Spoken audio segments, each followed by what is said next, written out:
আজকে আমরা আবার সবাই একসাথে হয়েছি শোভন স্যারের ক্লাস করার জন্য। শোভনদা এটাকে লিনিয়ার অ্যালজেব্রা পড়াচ্ছিল। এবার আজকের বিষয়টা কোয়ান্টাম মেকানিক্স, কিন্তু সেখানে লিনিয়ার অ্যালজেব্রা কিভাবে কাজে লাগে সেইটা আমরা আজকে জানতে পারবো।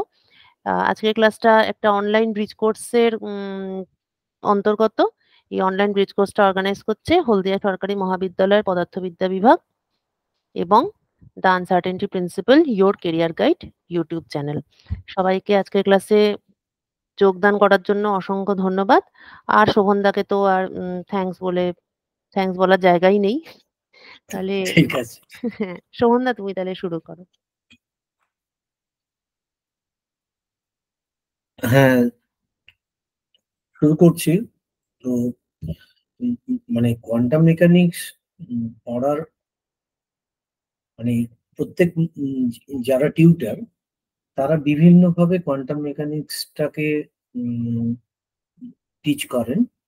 তো আমার একটা পদ্ধতি আছে, যে পদ্ধতির ফলে আমি কোয়ান্টাম মেকানিক্সটাকে আহ, আগে যেভাবে জানতাম তার চেয়ে একটু বেশি ভালোভাবে জানতে পেরেছি। তো সেই পদ্ধতিটা আমি তোমাদের সাথে শেয়ার করব। এবং উম, মানে এটা একটা মানে আহ, এটা একটা প্রোগ্রাম যে আমি কিভাবে উম, ছোট বিষয় থেকে আমি বড় বিষয়ের দিকে যেতে পারি। তো প্রথমে আমি শুরু করি, যেটা হচ্ছে আমি আমি ক্লাসিক্যাল অপটিক্সের একটা এক্সপেরিমেন্ট তোমরা সবাই জানো, যে ডাবল স্লিট এক্সপেরিমেন্ট।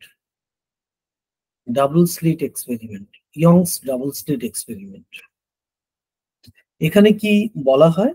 বলা হয় যে দু- একটা স্লিট প্লেন আছে, সেখানে দুটো স্লিট আছে, একটা হচ্ছে S1 আর একটা হচ্ছে S2, এবং monochromatic wave, nearly monochromatic, purely monochromatic বলে কিছু হয় না, বা কোয়াসি মনোক্রোমাটিক ওয়েভ, সে মুভ করছে, তার ওয়েভলেংথ হচ্ছে ল্যামডা, এবং ফলে এই প্লেন ওয়েভ ফ্রন্ট গুলো এখানে এসে সার্কুলার ওয়েভ ফ্রন্ট হয়ে বেরোবে দুটো স্লিটে, এবং তারা কিছু দূরে তারা স্ক্রিনে গিয়ে ওভারল্যাপড হবে, এবং সেখানে আমি একটা ইন্টারফারেন্স প্যাটার্ন আমি পাবো। এরকম একটা অসিলেটরি প্যাটার্ন আমি পাবো। তো এখানে এইটা হচ্ছে স্লিট প্লেন, এটা হচ্ছে সোর্স,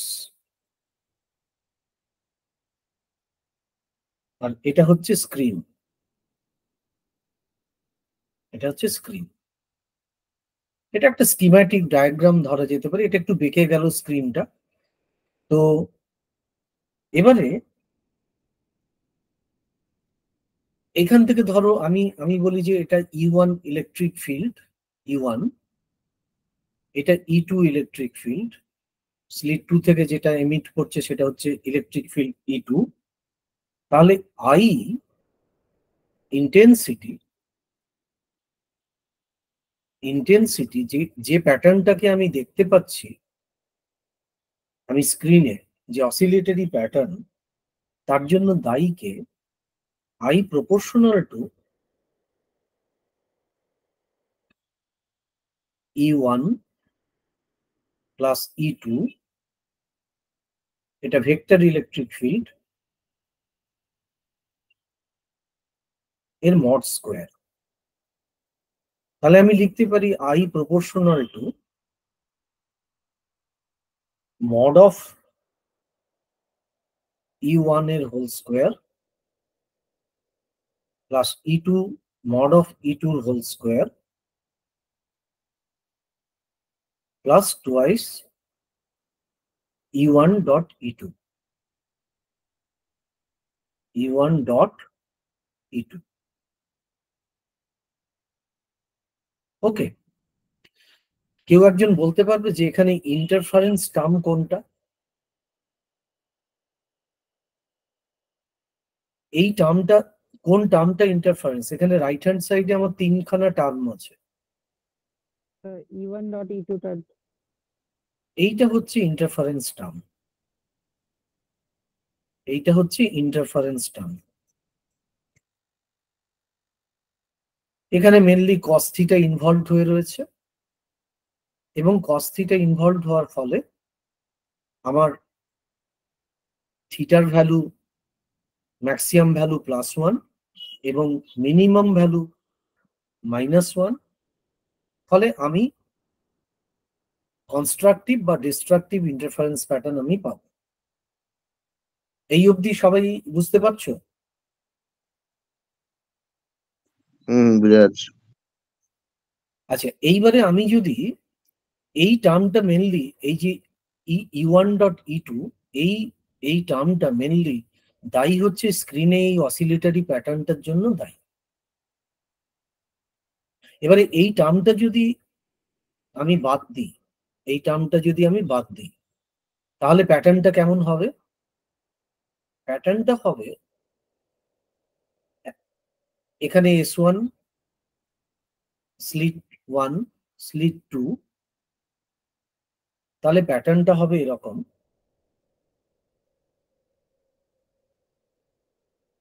S1 এর এগেনস্টে এইটা হবে, আর S2 এর এগেনস্টে এরকম হবে, এরকম প্যাটার্নটা। সেখানে আমি কোনো অসিলেটরি প্যাটার্ন আমি পাবো না, অসিলেটরি প্যাটার্ন।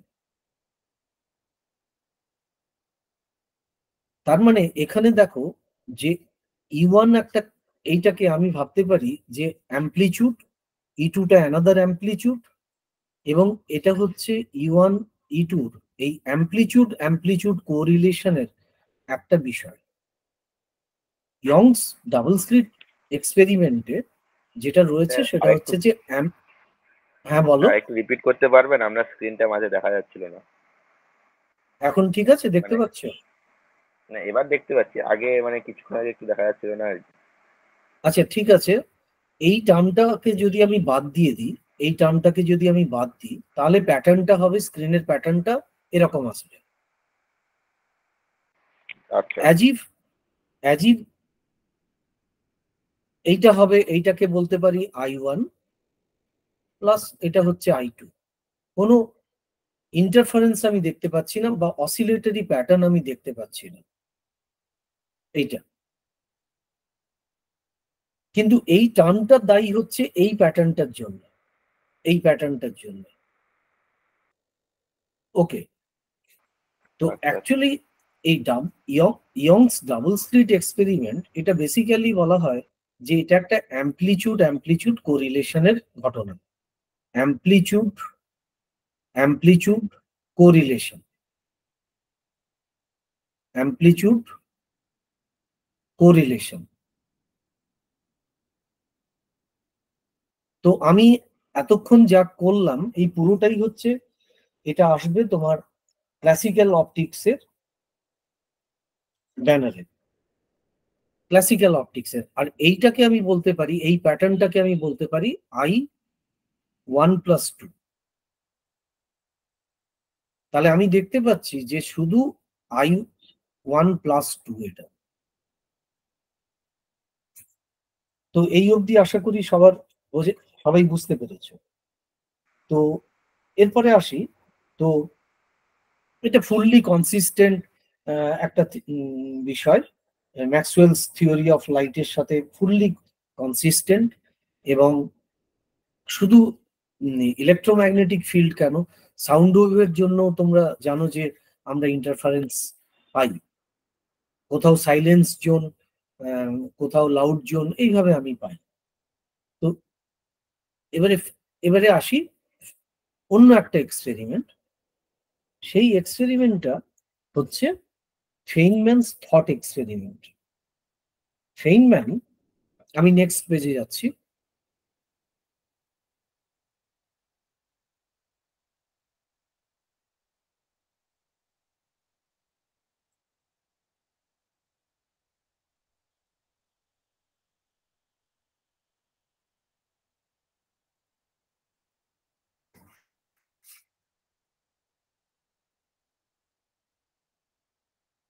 হচ্ছে Feynman's thought experiment.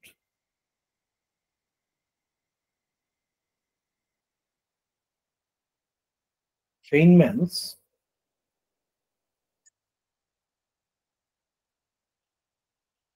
Thought experiment.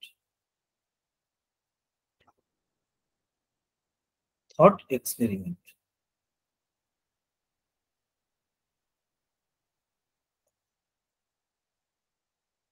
তো ফেইনম্যান যখন 1965 তোমরা সবাই জানো যে ফেইনম্যানের 3টে ভলিউম রয়েছে লেকচারস অন ফিজিক্স বলে, ফেইনম্যানস লেকচার অন ফিজিক্স বলে 3টে ভলিউম আছে। তো সেই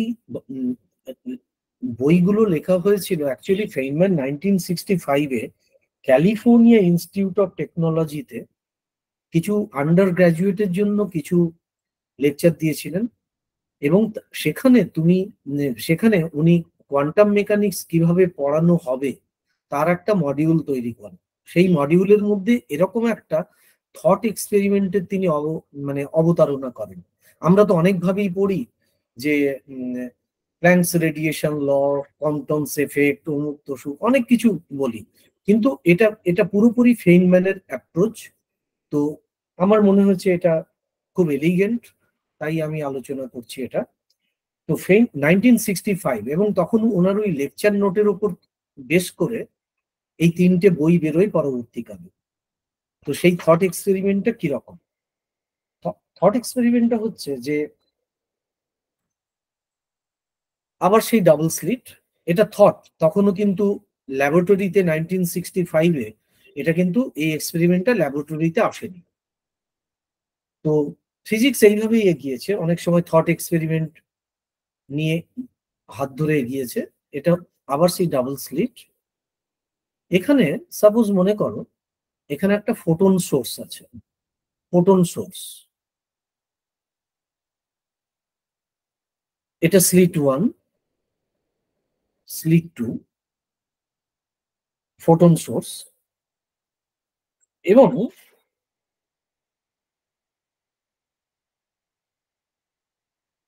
এই ফোটন সোর্সটা আর এখানে হচ্ছে screen. Suppose S1, slit S1 is blocked, S2 is open. আমি স্ক্রিনে কোনো একটা পার্টিকুলার স্পট আমি বেছে নিচ্ছি। স্ক্রিনে কি রয়েছে? ইট ডিটেক্টস ফোটন। স্ক্রিনে ফোটন ডিটেক্ট কে করে? ফটো ইলেকট্রন ডিটেক্টর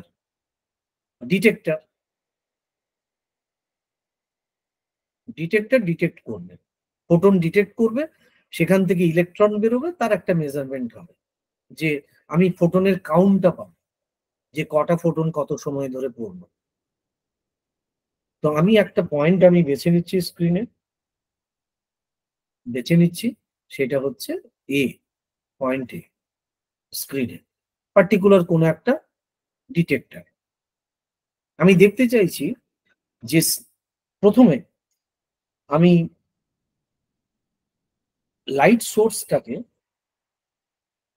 এই লাইট সোর্সটাকে আমি অনেক দূরে রাখলাম অ্যাট ইনফাইনাইট ডিস্টেন্স। এই লাইট সোর্সটাকে অনেক দূরে রাখলাম, এটা ফোটন সোর্স বলছি, লাইট সোর্সটাকে ফোটন সোর্স। তাহলে অনেক দূরে রাখলে কি হবে? খুব কম সংখ্যক ফোটনই এই স্লিট প্লেনে এসে পৌঁছতে পারে, খুব কম ফোটন। এবারে আমি এক্সপোজারটা দিলাম কিছু সময়ের জন্য, তাহলে ডিটেক্ট করলো যে যখন S1টা ক্লোজড, তখন এই পজিশনে আমি পেলাম সারাদিনে in a given day 5 photons are detected. 5 photons are detected.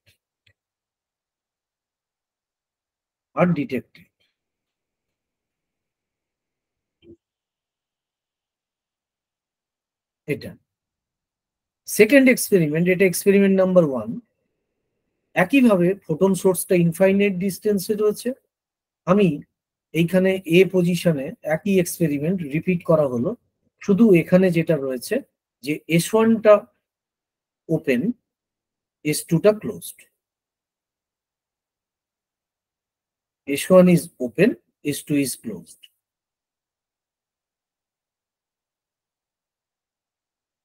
এবারে আমি ঠিক সেই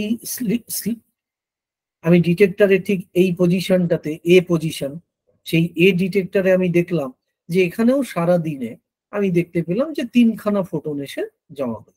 তাহলে 3 photons are detected in a day. 3 photons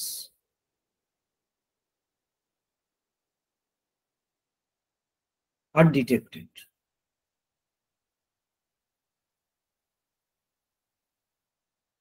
ওকে, এবারে নেক্সট এক্সপেরিমেন্ট আমরা করব। এই দুটো এক্সপেরিমেন্ট হলো, কারোর কোনো প্রশ্ন আছে? না, নেই স্যার। হ্যালো, না, নেই স্যার। ওকে।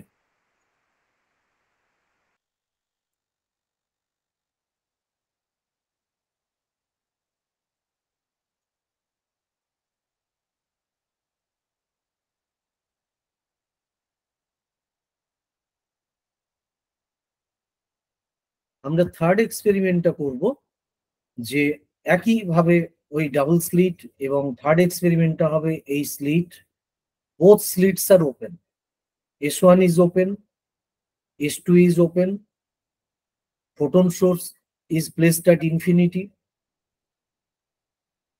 এবং স্ক্রিনে আমি সেই এক আমার অবজারভেশন পয়েন্ট সেই একই, সেটা হচ্ছে এ পয়েন্ট। এ পয়েন্ট এটা হচ্ছে detector point, position of the detector. আমি দেখলাম যে নো ফোটনস আর ডিটেক্টেড যখন দুটো slit open, no photons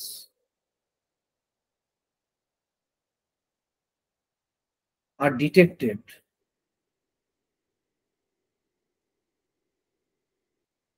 at A. তাহলে আমাদের ক্লাসিক্যাল আইডিয়া থেকে আমি কি বুঝতে পারছি? ক্লাসিক্যাল আইডিয়া মানে সনাতনী যে ধারণা, বলো একটু, কটা ফোটন আসার কথা? আমি তো দুটো স্লিট ওপেন করে দিয়েছি, তাহলে কটা ফোটন আসার কথা? 8টা। 8টা। 5, তাহলে 5 + 3, তাহলে 8টা। কিন্তু আমি এক্সপেরিমেন্টে দেখছি কোনো ফোটন আসছে না ওই এ পয়েন্টে। আমি একটা পয়েন্ট নিয়েই কথা বলছি। ডিটেক্টরে কয়েক লক্ষ ডিটেক্টর পয়েন্ট আছে। তাহলে তুমি কি করে বলবে যে positive number of photons are cancelling positive number of photons? এটা কি বলা যাবে? ফোটন ইজ এ পার্টিকল, এটা এটা যদিও মাসলেস, এর ভর শূন্য,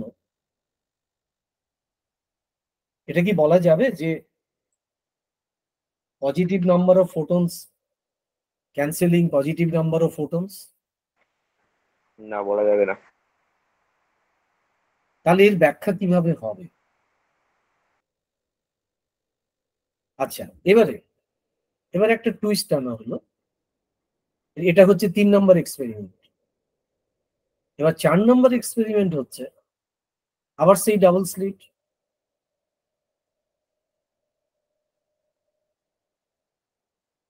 S1 S2।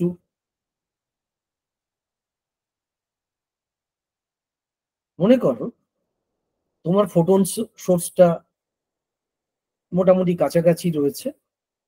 এবারে এই ফোটন সোর্সটা এমনই, এটা ফোটন সোর্স, এটা এমিট করে একটা করে photon. It emits 5, it emits a single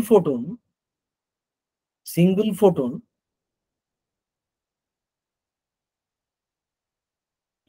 in 5 nanosecond.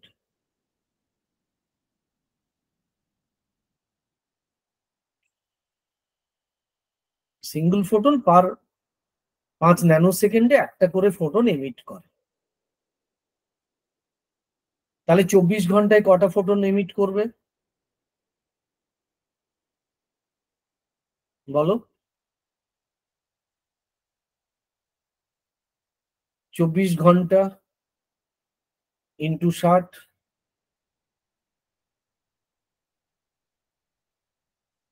Into 60 into 10⁹ এত ন্যানোসেকেন্ড। 1 day equal to -90।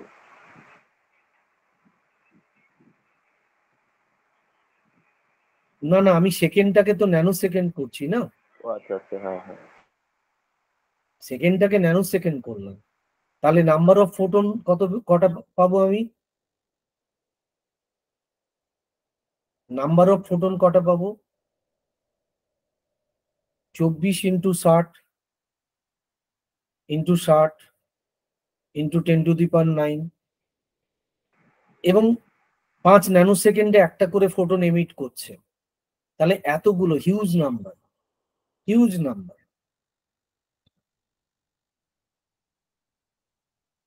তাহলে এই ফোটন সোর্সটা এরকমই, এখানে কোনো একসাথে এক ঝাঁক ফোটন বেরোচ্ছে না, ওয়ান আফটার অ্যানাদার। তার মানে এটা একটা সিঙ্গল ফোটন সোর্স।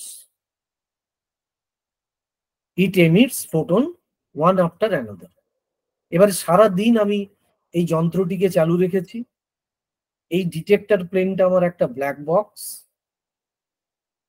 এই ডিটেক্টর প্লেনটা একটা ব্ল্যাক বক্স। এখানে প্রচুর টাইনি ডিটেক্টর রয়েছে, খুব ছোট ছোট ডিটেক্টর রয়েছে। এবারে আমি ব্ল্যাক বক্সটা সারাদিনের পরে 24 ঘন্টার পরে খুললাম। খোলার পরে আমি কোন ডিটেক্টর কতগুলো ফোটন অ্যাবজর্ব করেছে সেটার উপরে, সেটার ওই কাউন্ট গুলো নিয়ে যখন আমি ওই ডিস্ট্রিবিউশনটা দেখলাম, তখন দেখলাম এটা একটা অসিলেটরি প্যাটার্ন। যে প্যাটার্নটা আমি পেয়েছিলাম ইয়ংস ডাবল স্লিট এক্সপেরিমেন্টে। বোঝা গেল কথাটা? বুঝতে পেরেছি। দেখো, প্রতিটা ফোটন, সিঙ্গল ফোটন সোর্সটা ওয়ান অ্যাট এ টাইম গিয়ে পর্দায় গিয়ে পড়ছে ডাবল স্লিট দিয়ে, কিন্তু কোন স্লিট দিয়ে যাচ্ছে এটা আমরা জানি না, জাস্ট আরবিট্রারিলি আমরা পাঠাচ্ছি। তো এবারে ডিটেক্টর গুলো এক একটা ফোটনকে ডিটেক্ট করে সেখানে নাম্বার অফ কাউন্টকে রেজিস্টার করছে। এবারে নাম্বার অফ কাউন্ট কোন ডিটেক্টরে কতগুলো ফোটন অ্যাবজর্বড হয়েছে এই সারা দিনে, সেটা একটা ডিস্ট্রিবিউশন আমরা পেলাম। সেটা দেখা যাচ্ছে যে এটা একটা অসিলেটরি প্যাটার্ন, এবং এটা ইয়ংস ডাবল স্লিট এক্সপেরিমেন্ট যা বলেছিল সেই রকমই। ইয়ংস ডাবল স্লিট এক্সপেরিমেন্টে কি ছিল? সেখানে আমি মনোক্রোম্যাটিক ওয়েভ পাঠিয়েছি। ওয়েভ মানে কি? একসাথে এক ঝাঁক photon, stream of photons.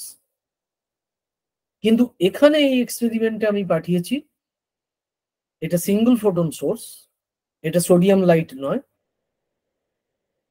Single photon source, এবং ফোটন এমিট হচ্ছে ওয়ান অ্যাট এ টাইম। বোঝা গেছে এবার? তাহলে কেউ বলতে পারে যে বুঝতে পেরেছি। হ্যাঁ কিন্তু এটা তো থট এক্সপেরিমেন্ট নাকি?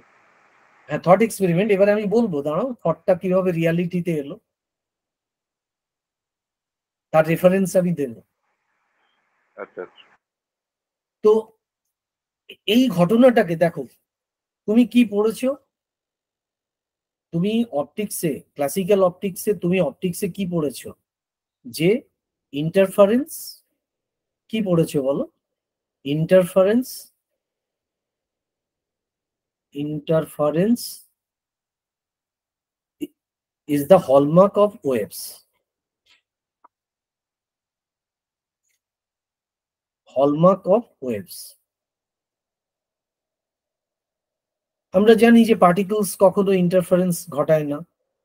তাহলে এখানে তো আমি সব পার্টিকলসই পাঠিয়েছি। তাহলে আমি এরকম একটা ইন্টারফারেন্স প্যাটার্ন পেলাম কি করে?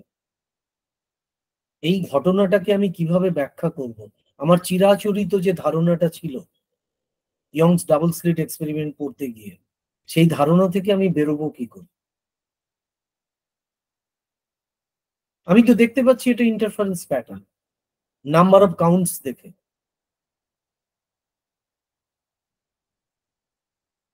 কারোর কোনো উত্তর আছে?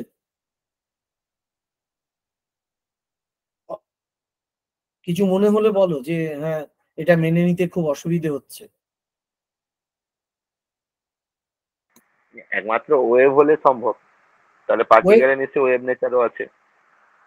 এইবারে এই ঘটনাটাকে ইন্টারপ্রেট করব কি করে, এটাই হচ্ছে বিষয়। কিন্তু পাঠিয়েছি আমি particle one after another, 5 nanosecond অন্তর অন্তর একটা করে পার্টিকেল আমি পাঠিয়েছি।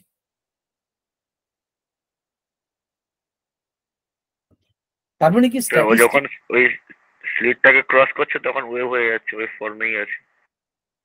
এইবারে প্রশ্ন কতগুলো, এই ওয়েভ, তুমি ওয়েভ ইকুয়েশন জানো? ওয়েভ ইকুয়েশন, সাউন্ড ওয়েভের equation. x equal to y equal to sn omega t minus kx plus phi। না ঠিক ওই ধরনের নয়, মনে করো আমি লিখছি, দাঁড়াও, তুমি এইটা জানো কিনা দেখছি। আমি পেজটা উল্টে নিই।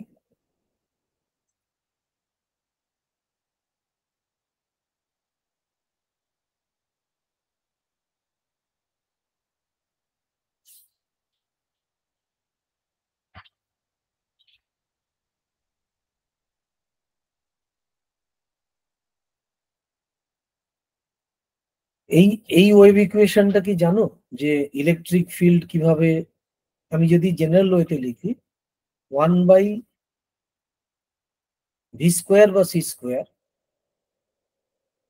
del 2 del t2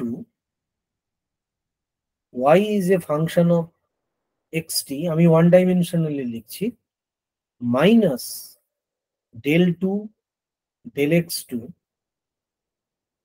y is a function of time x and t equal to 0। এরকম ইকুয়েশন দেখেছো?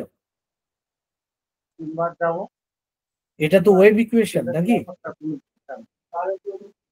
এটা তো ওয়েভ ইকুয়েশন, তোমরা জানো এটা। এখানটা আমি এই ওয়াই এর জায়গায় ইলেকট্রিক ফিল্ড এর যে কোনো একটা কম্পোনেন্টকে বসাতে পারি।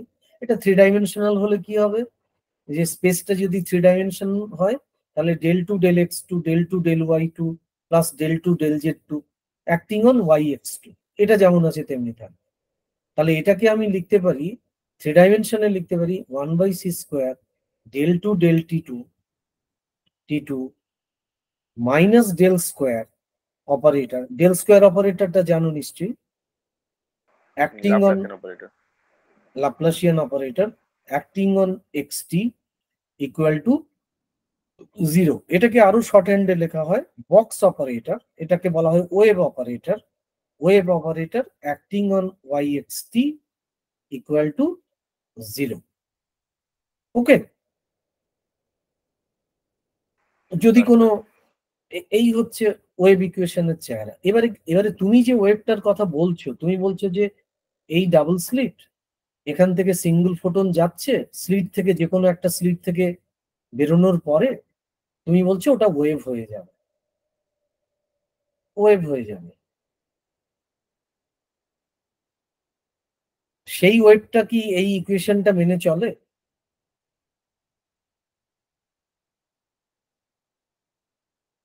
এইটা আমার প্রশ্ন।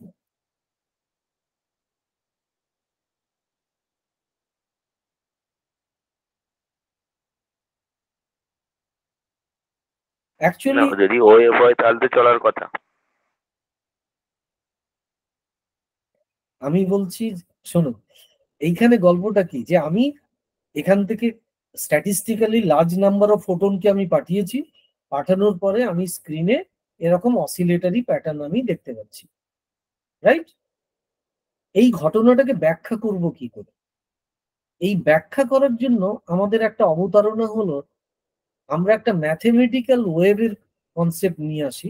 ম্যাথমেটিক্যাল ওয়েভ যেটা পার্টিকেলের সাথে associated, but that is not physical. এই ওয়েভ নয়। এখানে দেখো, এটা হচ্ছে এই ওয়াইটা আলোক তরঙ্গ হতে পারে, জল তরঙ্গও হতে পারে। তার মানে তুমি এখানে একটা ওয়েভের কথা ভাবছো সাই,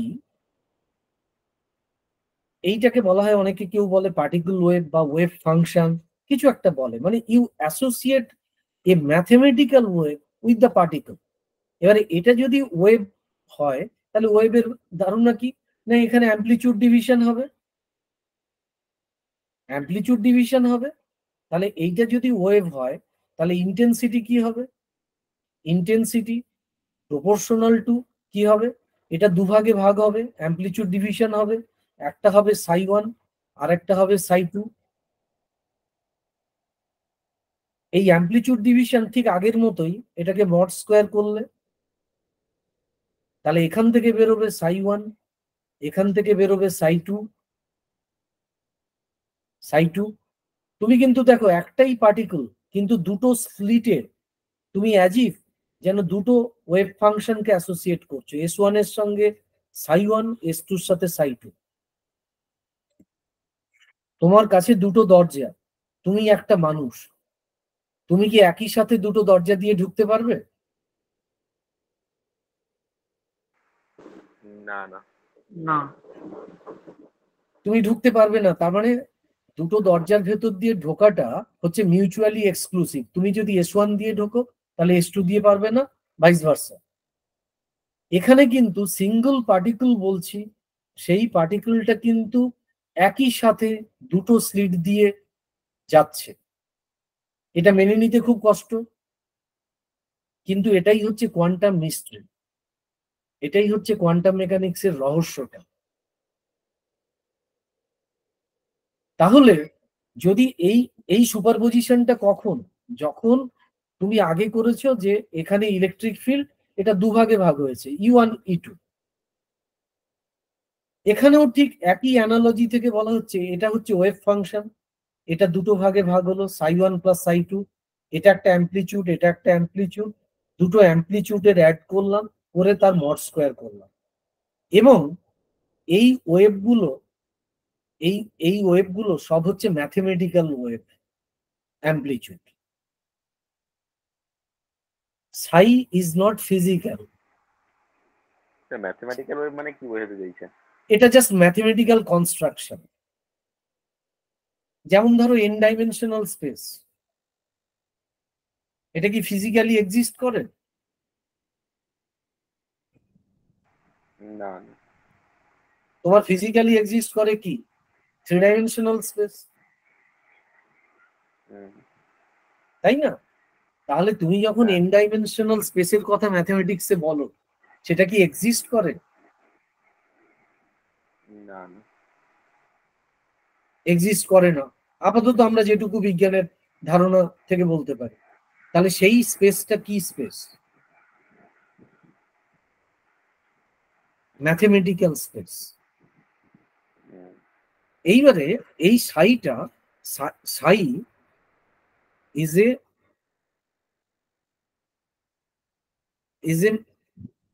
wave that is mathematically constructed way, that is mathematically constructed way.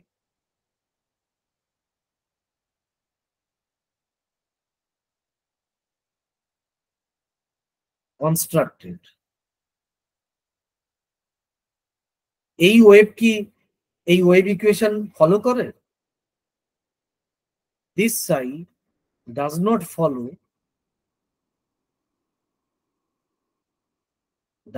follow the famous wave equation.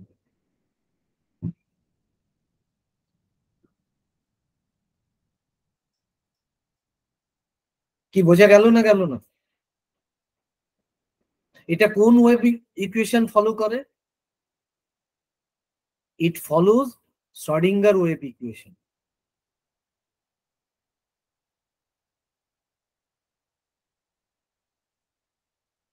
Schrodinger wave equation.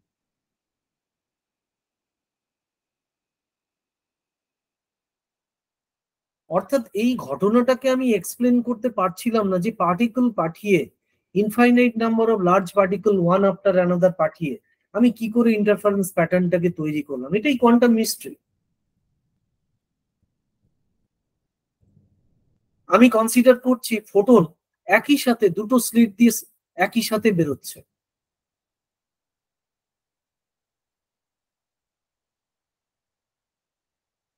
এটা মেনে নিতে কষ্ট হবে, কিন্তু কোয়ান্টাম মেকানিক্স পড়ার আগে তোমার ক্লাসিক্যাল আইডিয়া গুলোকে জানলার বাইরে দিয়ে ফেলে দিতে হবে। আমি ক্লাসিক্যালি ভাবতেই পারি না যে আমি একই সাথে পাশাপাশি দুটো দরজা, কিছুটা সেপারেশন আছে, আমি একই সাথে দুটো দরজা দিয়ে পাস করব। কোয়ান্টাম মেকানিক্স এই কনস্ট্রাকশনটা না নিলে উত্তরটা পাওয়া যাচ্ছে না। এই মড স্কোয়ারটা মানে কি? এবারে আমি নেক্সট পেজে আসছি। কারোর প্রশ্ন থাকলে বলো।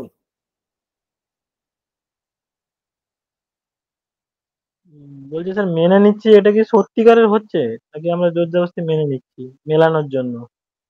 সত্যিকার মানে তো তুমি ব্যাখ্যাটা করতে হবে। এক্সপেরিমেন্ট দেখছে যে এটা হচ্ছে।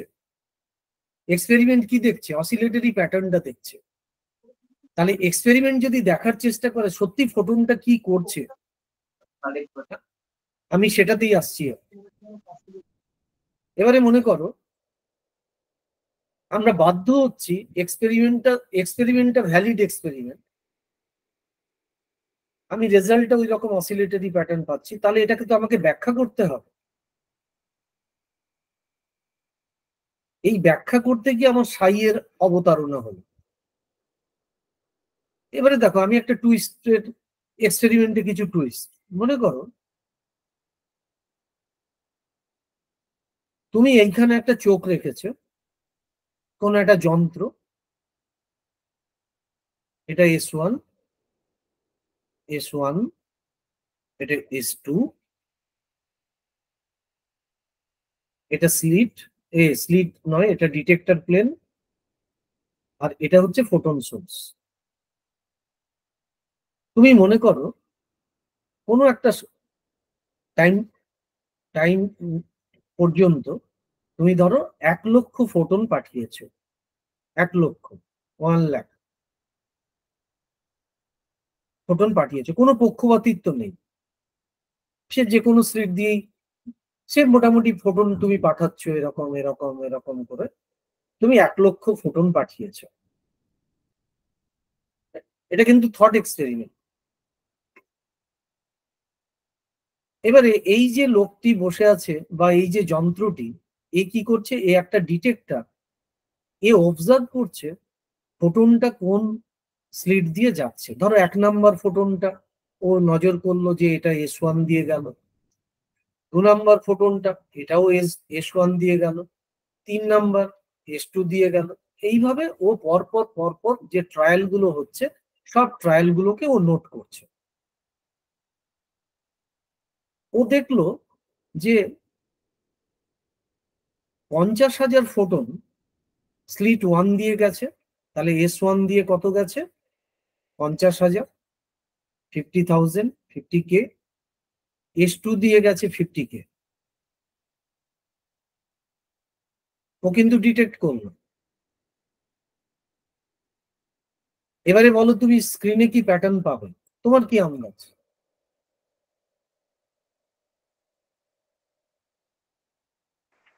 ইন্টারফারেন্সটা পাবো না। ইন্টারফারেন্স পাবে না। তাহলে আমি কি পাবো? না, S1 এর এগেনস্টে 50,000-এর কাউন্টটাকে একটা এরকম একটা প্যাটার্ন, আর S2 এর এগেনস্টে X2 দিয়ে যারা গেছে তাদের এইরকম একটা প্যাটার্ন আমি পাবো। আগের মতো অসিলেটরি প্যাটার্ন পাচ্ছি না। এবারে চলে এসো ইয়ংস ডাবল স্লিটে। আমি যদি চোখ দিয়ে দেখার চেষ্টা করতাম, আমি যদি এখানে কোনো যন্ত্র, আমার যদি এখানে কোনো একটা যন্ত্র থাকতো, তাহলে কি আমার অসিলেটরি প্যাটার্নটা স্ক্রিনে পাল্টে যেত?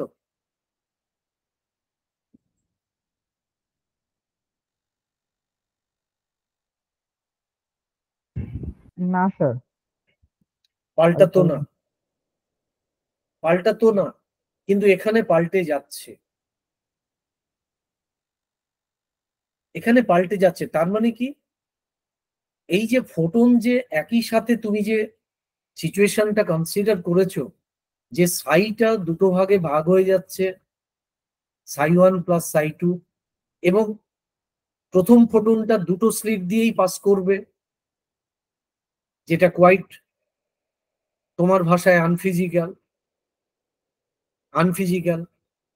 এবারে তুমি যেই দেখার চেষ্টা করেছো তার যে ওয়েভ নেচারটা, ওয়েভ কি করে, মনে করো এই দুটো স্লিট আমি ওয়েভ পাঠাচ্ছি, ওয়েভ কি করে, অ্যামপ্লিটিউড ডিভিশন করে। সেটা আমি এখানে দাঁড়িয়ে দেখলাম কি না দেখলাম, এটা কি, এই ঘটনাটাকে কি ও মানে আউটপুটটাকে কি চেঞ্জ করতে পারে, আউটকামটাকে?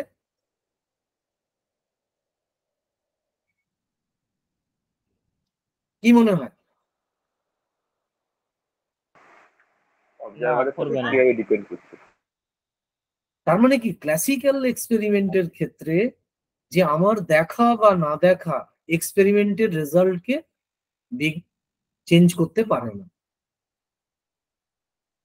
তার মানে কোয়ান্টাম মেকানিক্যাল এক্সপেরিমেন্টের ক্ষেত্রে তুমি যখন দেখার চেষ্টা করছো তখনই তুমি কি করছো না, এই ফোটন, ধরো ফোটনটা, সেই ফোটনের উপর তুমি একটা কিছু সিগন্যাল ফেলছো, তুমি তাকে ডিটেক্ট করা মানে কি, ইন্টারাক্ট করা।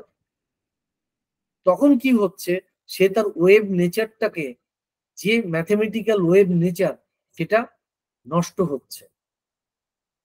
ফলে তোমার প্যাটার্নটা এরকম একটা প্যাটার্ন আসছে। এটা মেনে নেওয়া খুব কঠিন, কিন্তু এটাই বাস্তব। বেশ, মানে স্যার এবারে ডিটেক্ট করলে কেন স্যার ওয়েভ নেচারটা ডিস্ট্রয় হয়ে যাচ্ছে, এর কোনো কারণ নেই? হ্যাঁ, কারণ তো আছেই। কারণ তুমি ওই যে আনসার্টেনটি প্রিন্সিপল, তুমি যে আচ্ছা আচ্ছা। এই যে ফোটন, তার মানে কি, তুমি তার ওয়েভ নেচারটা detection, in the process of detection you are destroying the wave nature of the particle.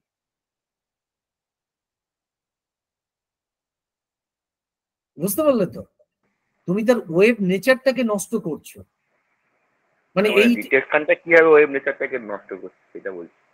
আমি ধরো ম্যাথমেটিক্যালি কি কনস্ট্রাক্ট করেছি, যে সাই, তার মানে এর অ্যামপ্লিটিউড ডিভিশন হবে, দুটো স্লিট দিয়েই যাবে।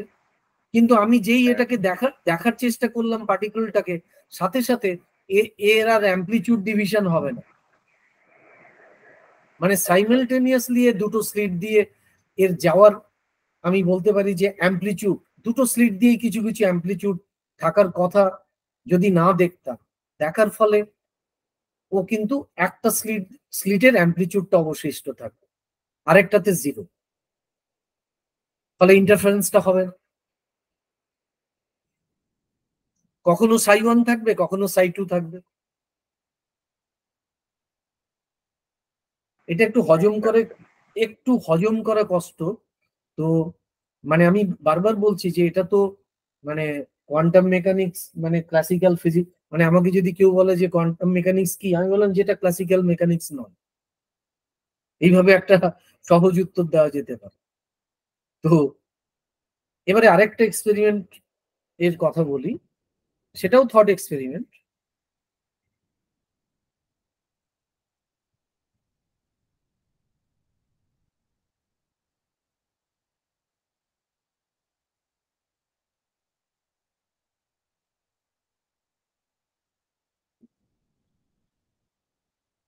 মনে করো যে একই এক্সপেরিমেন্টাল অ্যারেঞ্জমেন্ট একই,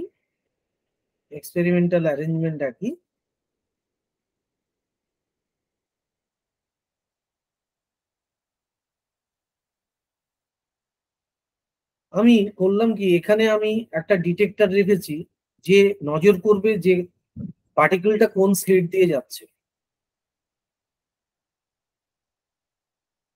এটা নজর করবে। আমি 1,00,000 ফোটন পাঠালাম কিছু সময় ধরে, ওয়ান আফটার অ্যানাদার। এ ডিটেক্ট করলো যে S1 স্লিট দিয়ে গেছে 40,000, 40K, S2 দিয়ে গেছে 40,000, 40K, R 20,000 number of photon, এটা হচ্ছে আনডিটেক্টেড, মানে যন্ত্র তাকে ধরতে পারেনি কোনো কারণে, হয়তো সেই সময়ে সে খারাপ ছিল, ঠিক ওই মুহূর্তে 20,000 ফোটনকেও ডিটেক্ট করে উঠতে পারেনি। তাহলে প্যাটার্নটা কি হবে একটু বলবে?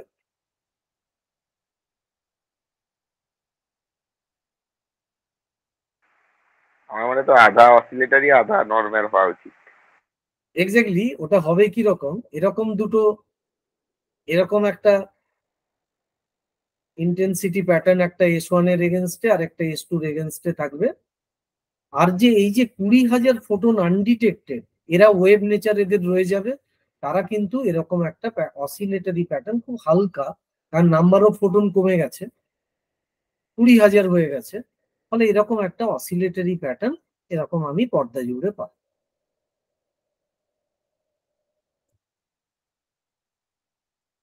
তার মানে এটা কি, কোয়ান্টাম মেকানিক্সে কোনো পার্টিকেলকে আমি দেখতে গিয়ে কিছু সমস্যা তৈরি করছি, তার ওয়েভ নেচারটাকে আমি ডিস্ট্রয় করছি।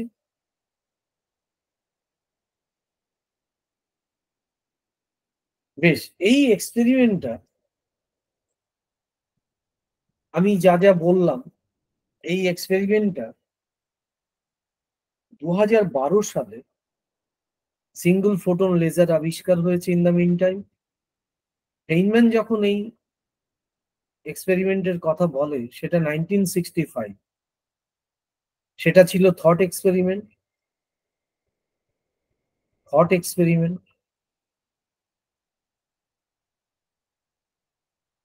আর 2012 সালে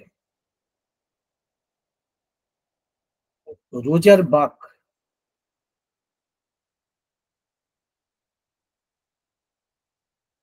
এবং আরো কিছু সায়েন্টিস্ট এটল বলে, এরা 2012 সালে নিউ জার্নাল অফ ফিজিক্সে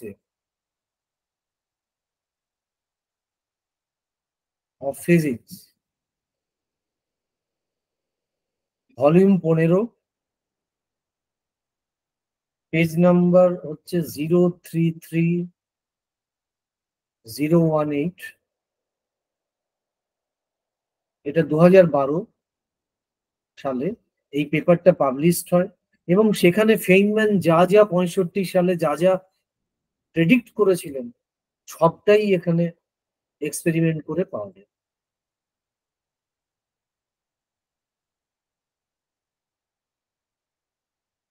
ওকে, আচ্ছা, এই পুরো বিষয়টা, এই ফেইনম্যানের থট এক্সপেরিমেন্টটা তুমি পেয়ে যাবে Feynman lectures on physics, 3rd ভলিউমে পেয়ে যাবে। Lectures on physics, 3rd volume.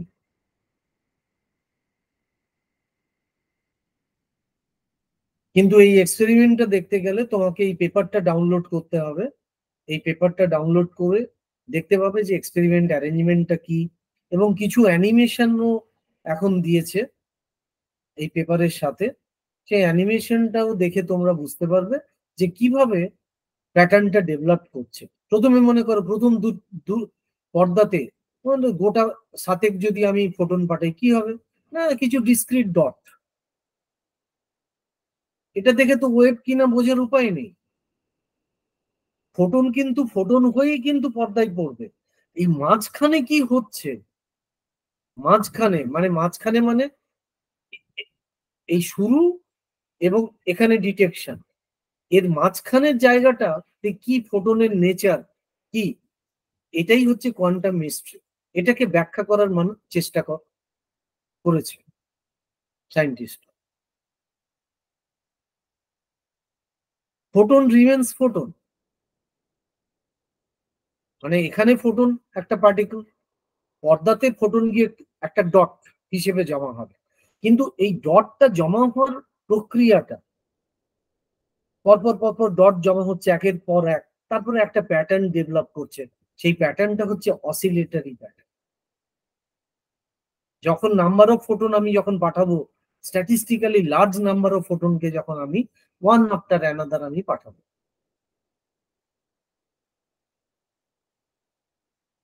ঠিক আছে? ঠিক আছে। এবারে এই বিষয়টাকে, এই যে এই যে এর পরে যে বিষয়টা আসে, সে বিষয়টা হচ্ছে যে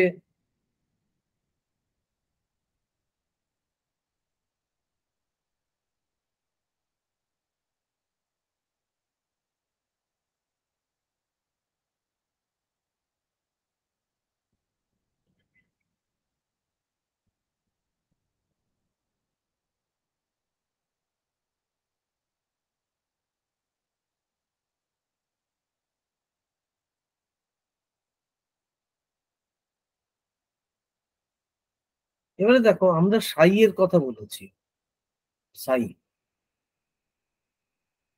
এই সাইটা সম্পর্কে বোঝার আগে এই সাইটা কি, এটাকে আমরা বলছি কেউ ওয়েভ ফাংশন,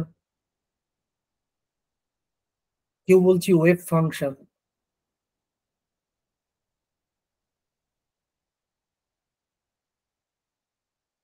কেউ বলছি এটাকে একটা vector, ket vector, ket vector হিসেবে আমরা ভাবছি, কেট ভেক্টর। এই সাইটা, এই এইটা অথবা এই কেট সাই, এটা কোন কোন লজটা মেনে চলে? এর ইকুয়েশন ও মোশন কি? এবার প্রশ্নটা, এটার ইকুয়েশন ও মোশন শ্রোডিঙ্গার ওয়েভ ইকুয়েশন দেখি।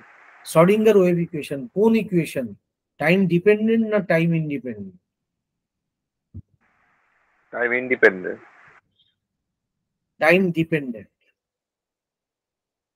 টাইম ডিপেন্ডেন্ট শ্রোডিঙ্গার ইকুয়েশন মেনে চলে। ডিপেন্ডেন্ট শ্রোডিঙ্গার ইকুয়েশন মেনে চলে। সেই ইকুয়েশনটা কি? আমি একটু অ্যাবস্ট্রাক্ট ফর্মে লিখি। অ্যাবস্ট্রাক্ট ফর্মে I H cut d d t ket psi t, এখানে আমি সাই এর ভেতরে একটা টি দিয়ে দিয়েছি। It evolves with time, psi is a psi depends on time, it evolves with time, equal to Hamiltonian of the system acting on psi t. এইটা হচ্ছে abstract ফর্মে টাইম ডিপেন্ডেন্ট শ্রোডিঙ্গার ইকুয়েশন।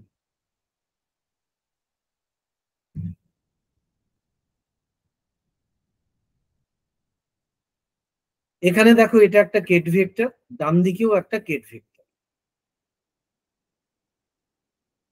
ওকে,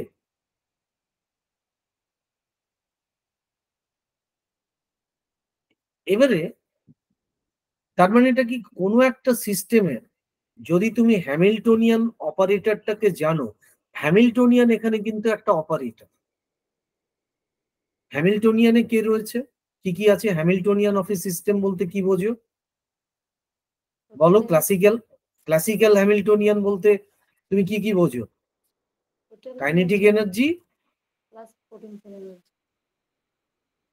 এটা হচ্ছে kinetic energy plus potential energy. এবারে তুমি দেখো, এটা quantum mechanical Hamiltonian কোন একটা সিস্টেমের। এখানে আমি মাথায় একটা হ্যাট দিয়েছি। এই হ্যাট মানে ইট বিকামস এন অপারেটর। এটা মেট্রিক্স হতে পারে, এটা ডিফারেন্সিয়াল অপারেটর হতে পারে। Matrix is an operator, differential operator হতে পারে। তাহলে এইটা দিয়ে যদি অপারেটর হয়, তাহলে kinetic energy is now an operator, potential energy is now an operator. Operator ক্লাসিক্যালে আমরা কি জানি? Hamiltonian is a function. তাই না? এটা অপারেটর। এখানে কাইনেটিক এনার্জি, এটা কাইনেটিক এনার্জি টিটা, এটাও একটা operator. Potential energy also N operator. তার মানে কি সাইটির এই টাইম এভলিউশনটা এটা কিভাবে কানেক্টেড না হ্যামিল্টনিয়ান অ্যাক্টিং অন সাইটির সঙ্গে এইভাবে কানেক্টেড। তার মানে এইটা একটা কোয়ান্টাম মেকানিক্সে fundamental laws, you cannot derive it. তুমি এটাকে ভেরিফাই করতে পারো। ম্যাক্সওয়েলস ইকুয়েশনসকে ডিরাইভ করা যায় না, যে কোনো ফিজিক্যাল লজকে তুমি ডিরাইভ করতে পারো না, তুমি বড়জোর ভেরিফাই করতে পারো। যেমন ফোর্স সমান mass times acceleration, you cannot derive ইট,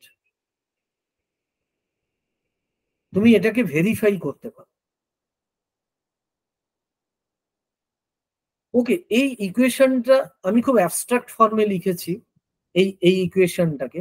তাহলে এই জিনিসটাকে বুঝতে গেলে অপারেটর কি, ভেক্টর কি, what is operator, what is vector, ket vector, আমি আগের দিন কিছুটা দুটো ক্লাসে আমি খুব সম্ভবত এটা নিয়ে কিছুটা আলোচনা করেছিলাম, খেয়াল করো। তাহলে এখানে তোমাকে জানতে হবে যে অপারেটর কি, কেট ভেক্টর কি, কেট ভেক্টর এটা কি, এগুলো সম্পর্কে জানতে হবে। তো মনে করো তুমি তোমার হিলবার্ট স্পেসটা, আমি নেক্সট পেজে যাই।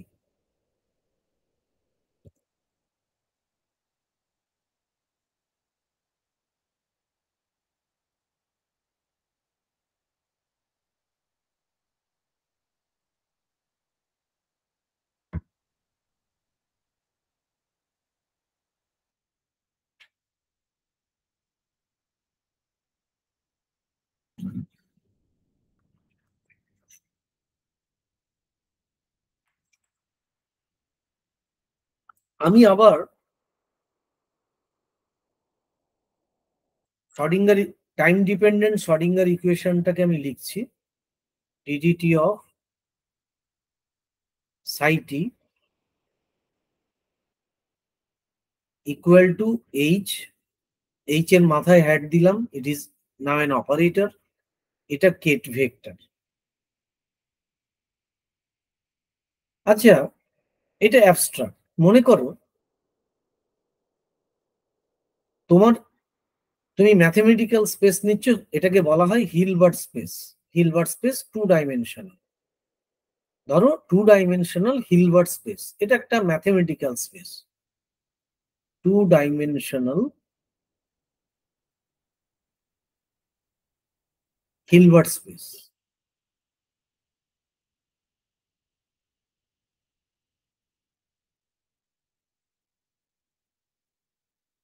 এটা একটা in general complex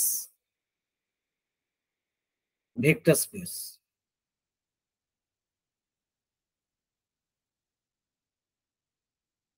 complex vector space বলতে আমরা কি বুঝি?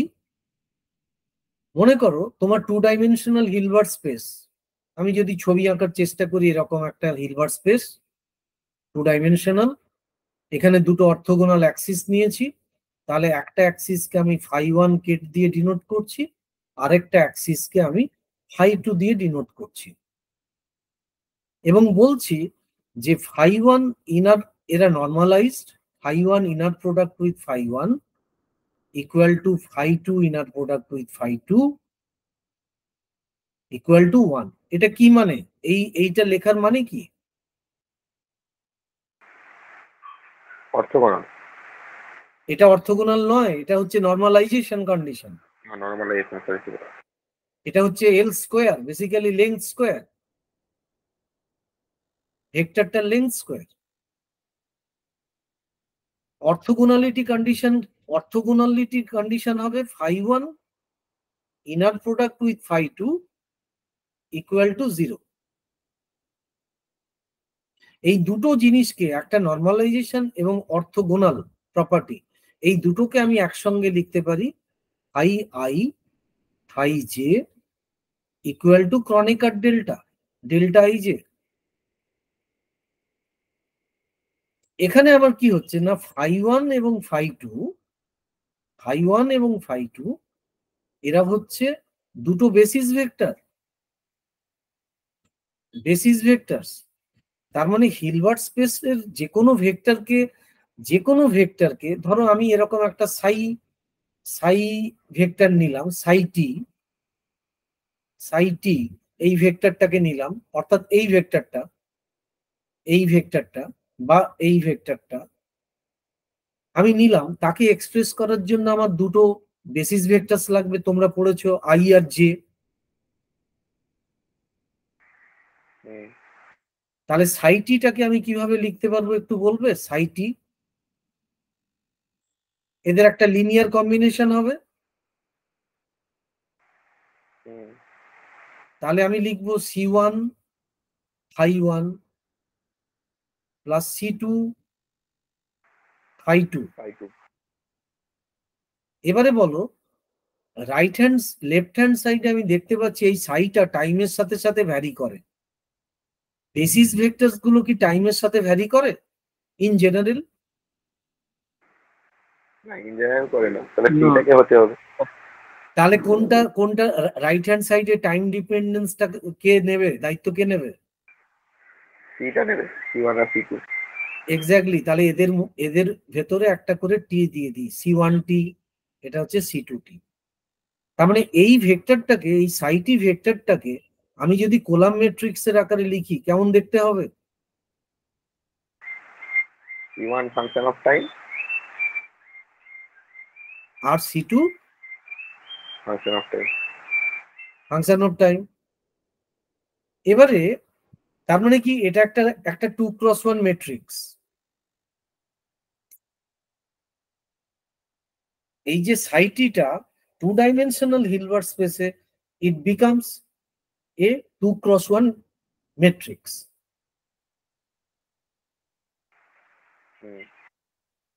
কি সবাই একমত তো? তাহলে হ্যামিল্টনিয়ান কত বাই কত হবে বলো?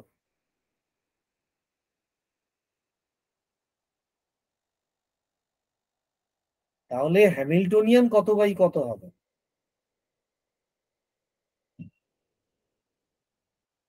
এইটা যদি 2x1 হয়,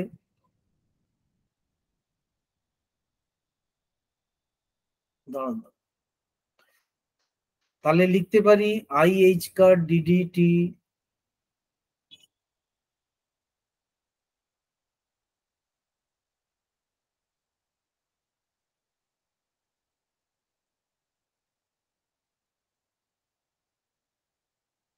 হ্যামিল্টনিয়ানটা কি হবে? এটা কি ম্যাট্রিক্স হবে না অন্য কিছু হবে?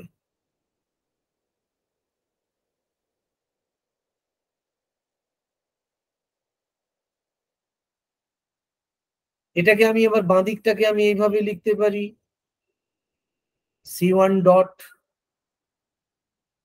মানে DC1 DT, এটাকে লিখতে পারি C2 ডট।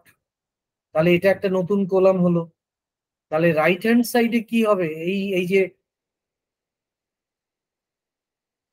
এই ব্র্যাকেটের মধ্যে কি হবে? তাহলে হ্যামিল্টনিয়ানের স্ট্রাকচারটা কি হবে একটু বলবে কেউ?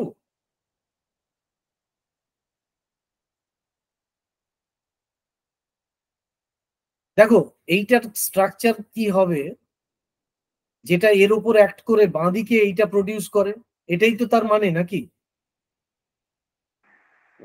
ডেরিভেটিভ টাইমের সাপেক্ষে কিছু হবে। না না, সেরকম না, মানে এটা বেসিক্যালি একটা 2x2 ম্যাট্রিক্স হবে, তাই না? তার মানে Hamiltonian is now A matrix. হ্যাঁ, 2x2 হবে। তার মানে এখন কি হলো, যে 2-ডাইমেনশনাল হিলবার্ট স্পেসের আন্ডারে আমি প্রবলেমটা জন্য আমার দরকার, আমি কোন একটা সিস্টেম নিয়ে কাজ করছি যেখানে আমার দুটো বেসিস ভেক্টরস দরকার, তাহলে 2-ডাইমেনশনাল হিলবার্ট স্পেস, সেখানে আমাকে আমার হ্যামিল্টনিয়ান হবে 2x2। তাহলে এটা একটা 2x2 matrix. Hamiltonian is now A matrix.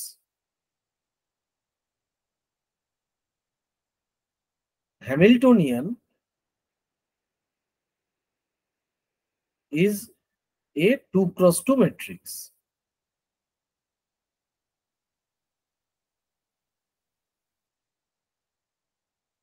কি তাই তো নাকি? তার মানে ম্যাট্রিক্স মানে এটা অপারেটর।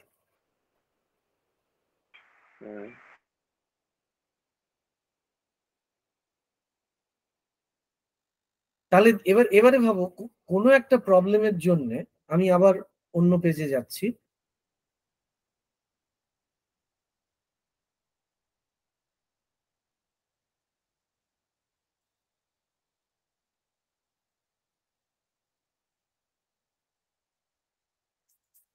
মনে করো কোনো একটা প্রবলেমের জন্য আমার n number of Hilbert space হচ্ছে n ডাইমেনশন লাগবে। তাহলে শ্রোডিঙ্গার ইকুয়েশনের সাইটিটা কি হবে? কটা কম্পোনেন্ট থাকবে? n খানা কম্পোনেন্ট। তাহলে n খানা আমি লিখবো, এটা হবে C1t থেকে CNT।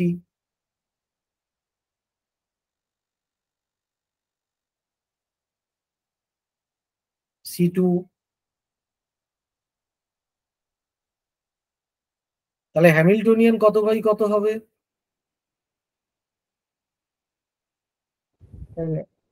n/n হবে। তাহলে n/n হবে।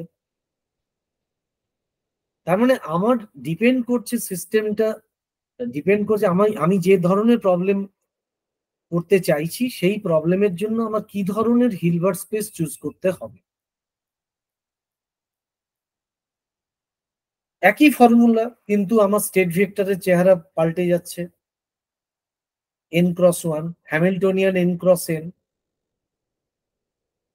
তাহলে আমরা কি পাচ্ছি যে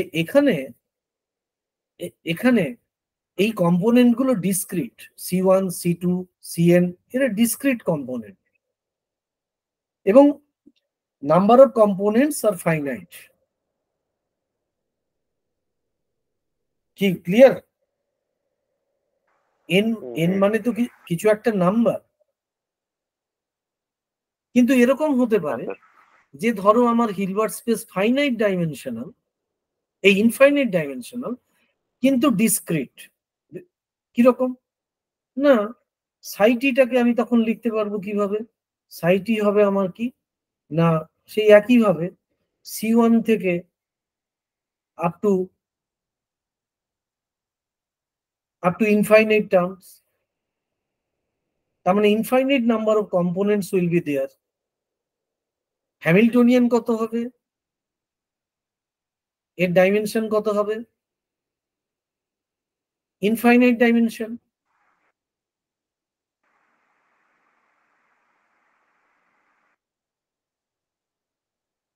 এরকম ডাইমেনশন। সবকিছুরই ব্যবহার আমরা যা যা কোয়ান্টাম মেকানিক্স পড়বো সবেতেই কোনো কোনো স্টেজে এসবের রয়েছে। আচ্ছা, এমন হতে পারে, মনে করো এখানে তুমি বলছো ইনফাইনাইট ডাইমেনশনাল বাট ডিসক্রিট, মানে এখানে ডিসক্রিট, তার মানে number of components in a vector is discrete infinity. কথাটা বোঝা গেল? তার মানে এই যে ভেক্টরটা লিখেছি এখানে নাম্বার অফ কম্পোনেন্টস হচ্ছে discrete infinity. Discrete, you can count them, কিন্তু ইনফিনিটি অব্দি যেতে হবে, 1 2 করে তোমাকে infinity, you can count them. এমন কি সিচুয়েশন হতে পারে যে কম্পোনেন্ট গুলোকে আমি কাউন্ট করতে পারবো না? যেমন মনে করো তোমাকে যদি বলা হয় এটা একটা real number line from -infinity two +infinity. তোমাকে যদি বলা হয় নাম্বার অফ ইন্টিজার্স, এটা কি হবে? Discrete infinity. 0 1 2 3 করে আমি ইনফিনিটি অব্দি যাব, আবার এদিকে -1 থেকে আবার ইনফিনিটির দিকে যাব। তার মানে ইন্টিজারটাকে যদি তুমি এই সেটটাকে দেখো, দ্যাট বিকামস কি হবে? Discrete infinity. কটা ইন্টিজার আছে আমার পক্ষে বলা সম্ভব না, ইনফাইনাইট নাম্বার, কিন্তু you can count them.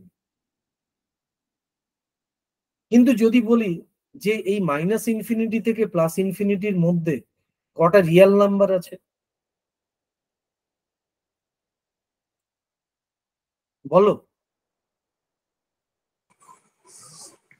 Sir এবার বলুন। মাইনাস ইনফিনিটি থেকে প্লাস ইনফিনিটির মধ্যে রিয়েল নাম্বার কটা আছে? স্যার অসংখ্য, ওটা তো বলা যাবে না। Can you count them? তোমাকে যদি বলা হয় 0 আর 1 এর মধ্যে 0 আর 1 এর মধ্যে কটা রিয়েল নাম্বার আছে, বলো। 0 আর 1 এর মধ্যে কটা রিয়েল নাম্বার আছে? Infinite. You can't count them. না। তার মানে ইনফিনিটির আবার দুটো অর্থ আমরা শিখলাম, একটা হচ্ছে ডিসক্রিট ইনফিনিটি,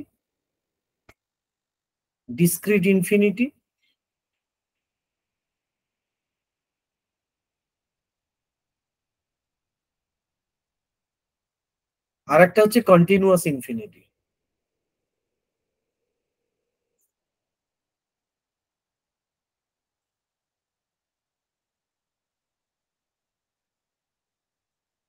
ডিসক্রিট ইনফিনিটিতে কষ্ট হলেও গোনা যাবে আলাদা আলাদা করে, কিন্তু কন্টিনিউয়াস ইনফিনিটিতে তুমি গুনতে পারবে না। তাহলে আমি এইগুলো যে লিখেছি সবই discrete, 2 dimensional, 3 dimensional, n dimensional, infinite dimensional. এখানে বেসিস কি হবে? এই যে ইনফাইনাইট ডাইমেনশনালে এখানে বেসিসও হবে কাউন্টেবলি ইনফাইনাইট। এখানে কি হবে? এখানে হবে বেসিস হচ্ছে নাম্বার অফ বেসিস, কি হবে?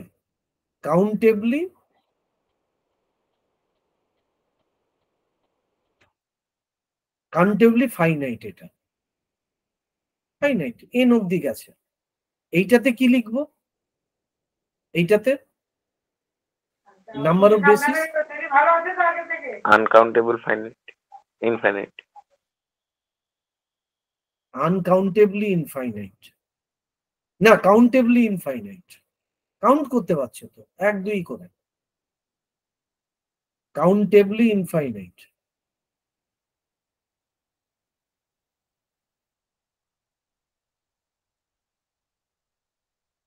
তাহলে কি এরকম কিছু আছে আনকাউন্টেবলি কন্টিনিউয়াস ইনফিনিটির, এরকম কিছু আছে যেটাকে গোনা যাবে না? এরকম কিছু আছে? আছে তো, যেমন 0 আর 1 এর মধ্যে অসংখ্য সংখ্যা আছে। আছে সেরকম এইখানে সাই দিয়ে কিছু বলা যাবে? এই সাই এর এরকম, সেটাকে কি ম্যাট্রিক্সের আকারে আমি লিখতে পারবো?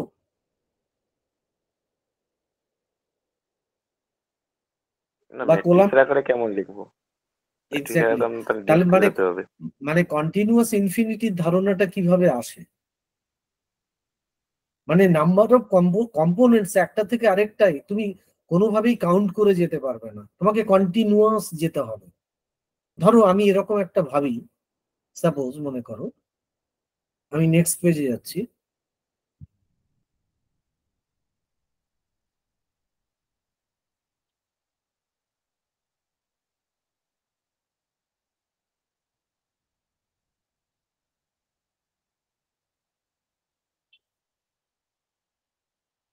আচ্ছা, এই আলোচনাটা আমি না হয় নেক্সট দিনে আবার করব।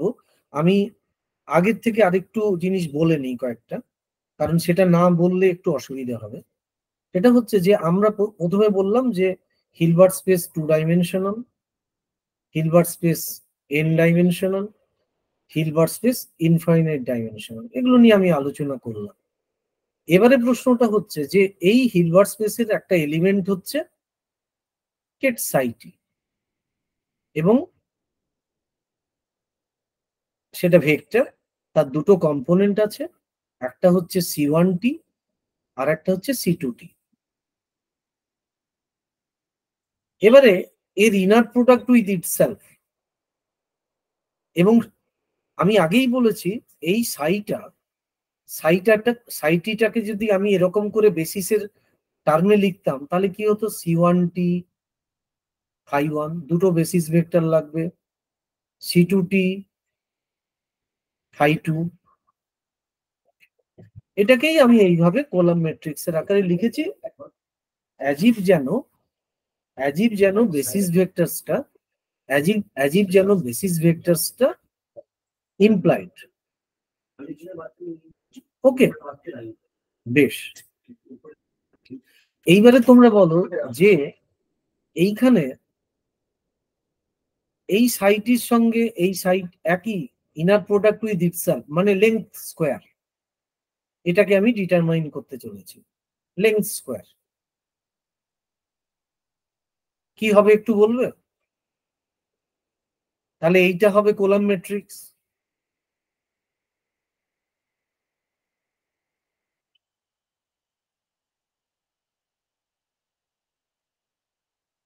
এইটা কি হবে? রোটা কি হবে? রো ম্যাট্রিক্স হ্যাঁ, রোতে কি C1T C1T আর C2T C2T। এবার গুণ করো তো কি হচ্ছে? C1 স্কোয়ার টি প্লাস C2, কি ঠিক আছে?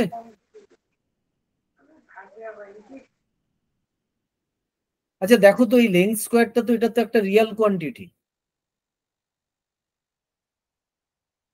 C1 C2 তো কমপ্লেক্স, কারণ কমপ্লেক্স সিলভার স্পেস। তার মানে কি, কমপ্লেক্স সিলভার স্পেসে এই কম্পোনেন্ট গুলো, ভেক্টরের কম্পোনেন্ট গুলো, those are in generally complex. এটা একটা কমপ্লেক্স নাম্বার সেটের মধ্যে পড়বে। রিয়েল নাম্বারও কমপ্লেক্স নাম্বার সেটের একটা সাবসেট।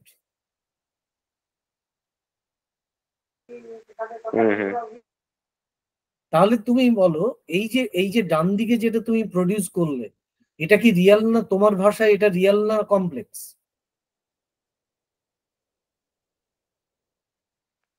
এটা রিয়েল না কমপ্লেক্স? কমপ্লেক্স।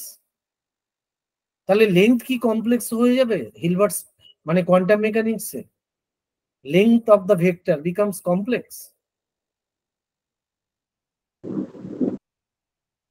কি হবে একটু কেউ বলো?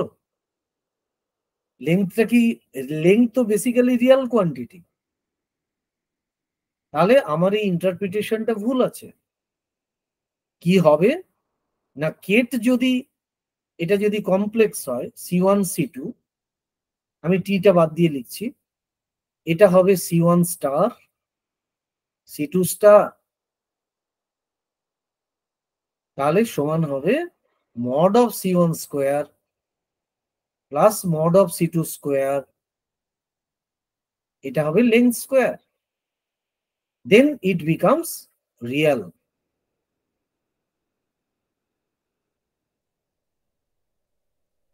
বোঝা গেছে?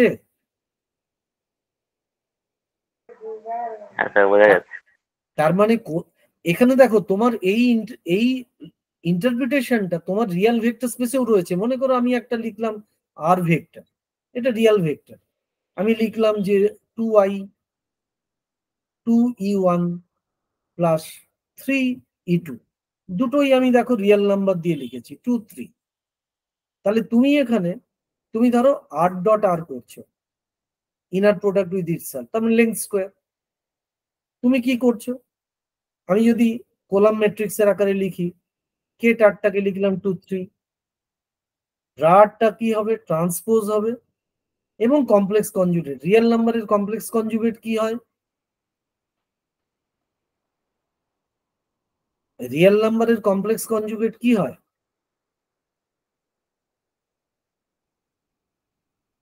এটা বলতে হবে তো নাকি?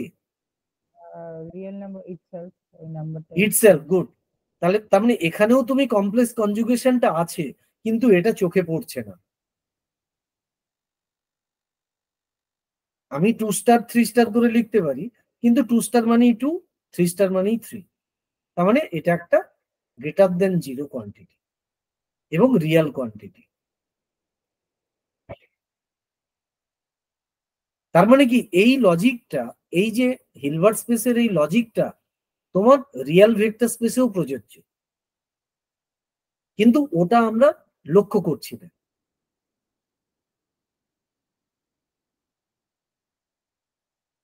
কোনো প্রশ্ন? আচ্ছা, আমি একটা এক্সাম্পল দিই। আমি একটা এক্সাম্পল দিলে আরো ক্লিয়ার হবে বিষয়টা।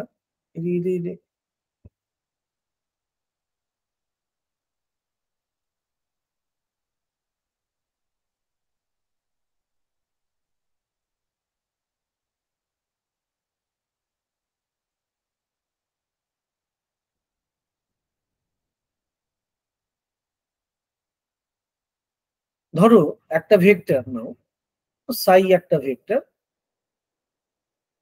এটা হচ্ছে 1/i, 1 আর i, একটা কম্পোনেন্ট 1 আর একটা i, ঠিক আছে, i। তাহলে তুমি ইনার প্রোডাক্ট উইথ ইটসেলফ তোমার পুরনো নিয়মে করো তো, কি হবে?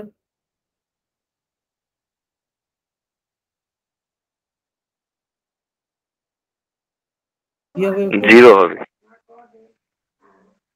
এটা 0 হবে। তুমি যদি এটা পুরনো নিয়ম তোমার, তার মানে এটা 0 হচ্ছে। কিন্তু এই ভেক্টরটা কি সত্যি 0? এই ভেক্টরটা, এটা কি 0 ভেক্টর? এটা তো একটা নন জিরো না। ভেক্টর। তাহলে তার নন জিরো ভেক্টরের লেংথ স্কয়ার কি করে 0 হবে? 0 হতে হলে তো ভেক্টরটাকে ইটসেলফ 0 ভেক্টর হতে হবে। তার মানে যখনই তুমি কমপ্লেক্স ভেক্টর স্পেসের ভেক্টর নিয়ে লেংথ বার করতে যাবে, তখনই তোমাকে নিতে হবে একটা কলাম ভেক্টর c1 c2, এদিকে নিতে হবে তোমাকে c1 স্টার c2 স্টার। তাহলে হবে তোমার mod of c1 square plus mod of c2 square equal to l square. বোঝা গেছে? স্যার ক্লিয়ার হয়েছে এবার ভালো করে। তাহলে রিয়েল ভেক্টর স্পেস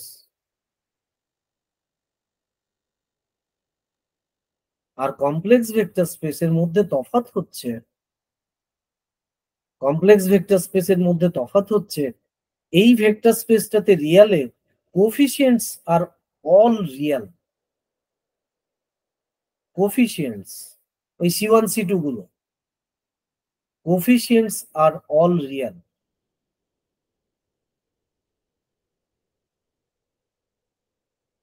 আর কমপ্লেক্স ভেক্টর স্পেসে কোফিশিয়েন্টস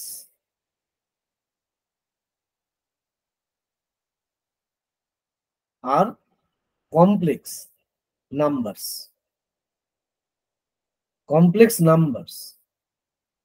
এবারে কমপ্লেক্স নাম্বারের মধ্যে তোমার রিয়েল নাম্বারও তো আছে নাকি না? তার মানে এটা কোনটা বিগার ডেফিনিশন কোনটা, রিয়েল না কমপ্লেক্স? কমপ্লেক্সটা বেশি জেনারেল, মোর জেনারেলাইজড হচ্ছে কমপ্লেক্স ভেক্টর স্পেস। ঠিক আছে, কোয়ান্টাম মেকানিক্স যখন আমরা করব, তখন আমরা করব কি সাই বা কোনো অপারেটর, এরা সব হচ্ছে হিলবার্ট স্পেসের এক একটা ম্যাথমেটিক্যাল অবজেক্ট। অপারেটর, ভেক্টর,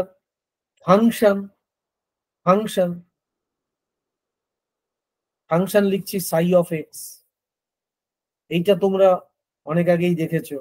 এরা সবই হচ্ছে ম্যাথমেটিক্যাল অবজেক্ট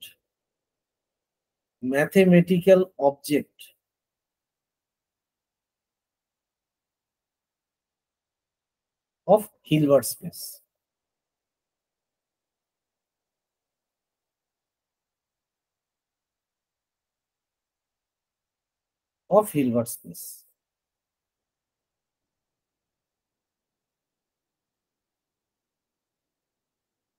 আচ্ছা, দেবলীনা, এখন বাজে 8:32, আমি কতক্ষণ অবধি করব? ম্যাডাম কোথায়?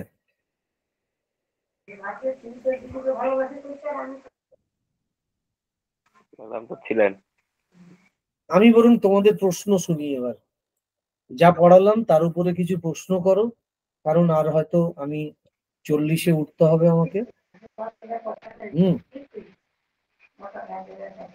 তার প্রশ্ন ছিল মানে ফিজিক্স তো এমনি রিয়াল নর্মাল রিয়াল নাম্বার বা রিয়ালিটিই চলছিল, হঠাৎ করে ইমাজিনারি নাম্বার দিয়ে ম্যাথমেটিক্সটা কি করে আনা হচ্ছে? মানে ফিজিক্স তো রিয়েল, তাহলে ইমাজিনারি নাম্বার নিয়ে কি করে ম্যাথমেটিক্সটা হচ্ছে?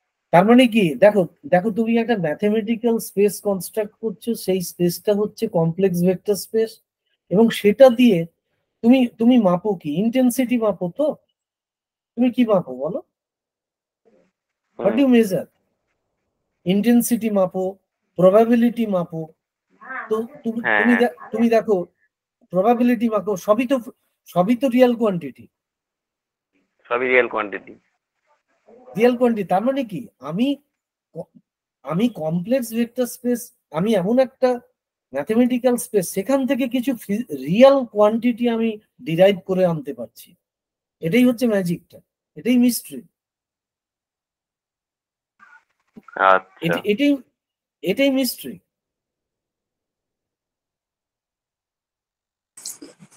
স্যার আমার একটা প্রশ্ন আছে, মানে কোয়ান্টাম মেকানিক্স সম্পর্কিত নয়। মানে প্রশ্নটা হচ্ছে, একটা লোহা লোহা আর একটা চুম্বক, হুম লোহাটা চুম্বককে যে পরিমাণ আকর্ষণ করতে পারবে, এইটা পরে মানে আমাকে ফোন টোন করো, হ্যাঁ? আমি এখন এই কোয়ান্টাম মেকানিক্স এর কোশ্চেনটা নিয়ে নিই আগে, হ্যাঁ? ওটা পরে আচ্ছা তুমি আমাকে ফোনে টোনে কখনো বলো, আমি কথা বলবো তাহলে। আচ্ছা স্যার, ঠিক আছে। এবারে বলো, আর কারুর বলো আজকে যা পড়ালাম। তাহলে এবার বুঝতে পারছো যে আমি যে জায়গাটায় যেতে চাইছি, যে কোয়ান্টাম মেকানিক্স ভালো করে শেখার জন্য লিনিয়ার ভেক্টর স্পেস জানাটা খুব দরকার। হুম। এবারে প্রশ্ন আসবে যে তোমার তোমার তোমার তোমার প্রশ্ন আসবে যে স্যার সাই অফ এক্সটা কি? What is Sai of x? Sai of extra কি? এটা কি, এই এই সাই অফ এক্সটা কি হতে পারে? তুমি মনে করো এরকম একটা ভেক্টর লিখলে, C1 phi 1 plus C2 phi 2 plus C3 phi 3। এবারে আমি যদি এই phi 1 phi 2 phi 3 those are orthogonal and normalized to unity, সমান ডেল্টা আই জে। এটা হচ্ছে ডেল্টা আই জে। তাহলে আমাকে বলো তো একটা, যে আমি যদি phi 1 দিয়ে যদি এটাকে ইনার প্রোডাক্ট করি, কি পাবো?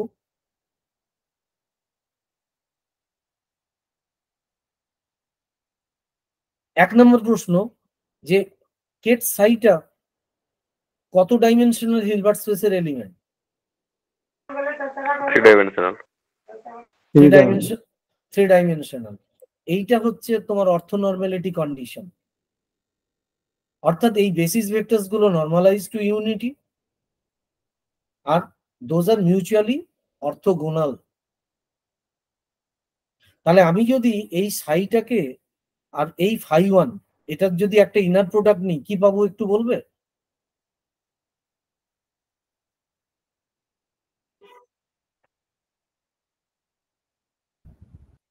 কি পাবো? C1 phi 1 পাবো তো। স্কয়ার মানে মানে 5 কেন? তুমি C1 এটাকে পুরোটাকে লেখো, আর এখান থেকে বাঁ দিক থেকে phi 1টাকে অপারেট করো সবগুলোর উপর। এখানে আছে C1 phi 1 plus C2 phi 2 plus C3 phi 3। এবারে এটা স্কেলার, C1টা স্কেলার, কমপ্লেক্স স্কেলার, এটা বের করে আনতে পারি। তাহলে C1 phi 1 phi 1 phi 1 plus C2 phi 1 phi 2 plus C3 phi 1 phi 3।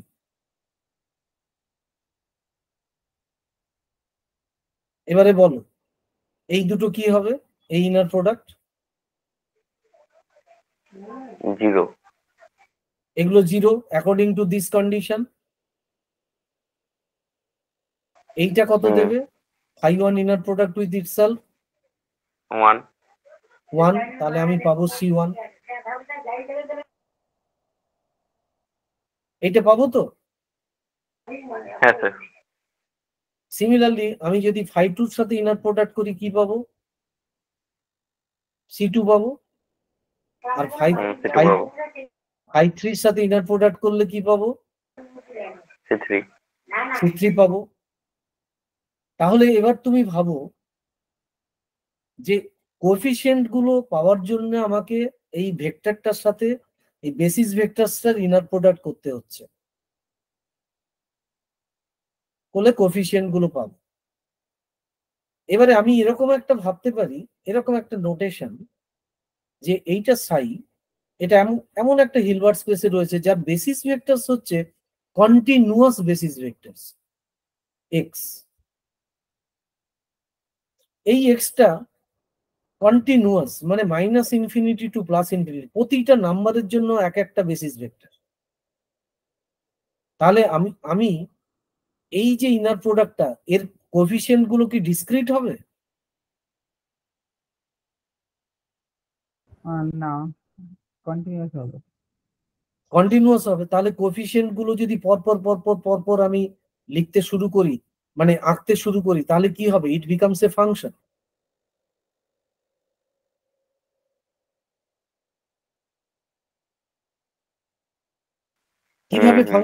কিভাবে ফাংশন হচ্ছে আমি একটা ছবি আঁকি দিলেই বুঝতে পারবে।